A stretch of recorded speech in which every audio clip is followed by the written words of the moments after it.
while we have a minute, maybe I could ask you about the news today at USAID. I said you're a former official from that agency.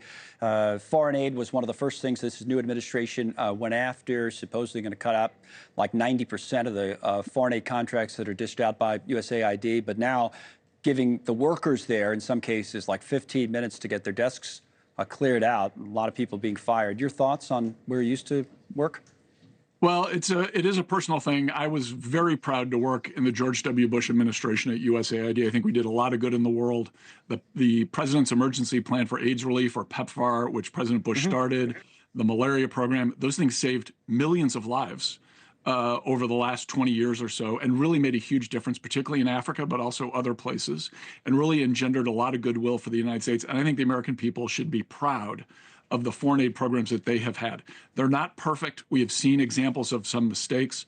Those mistakes need to be eliminated. But I think the things that we saw yesterday and things that we're seeing today is going way too far. Cutting 92% of contracts is too much. There are some things that need to be eliminated. It's probably closer to 5% than it is to 92%. And treating the workers there, kind of in this backhanded way, I don't think is the right thing to do. These are folks who work for their country. They are patriots. Yeah. We may not agree with them politically on some things. Maybe on some things we do agree with them. But you don't treat them poorly. They've served their country very well. And frankly, some of them in harm's way, right, where their lives have been at risk. And at USAID, when I was there, was a wall of honor for those aid workers who had been killed in the line of duty. A lot of them during Vietnam, but a lot since then as well.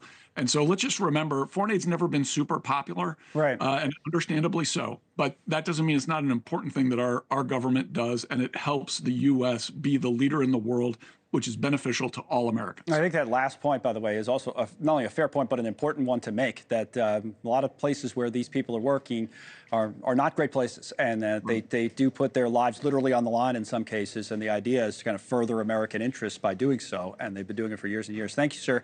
Les Munson with us today.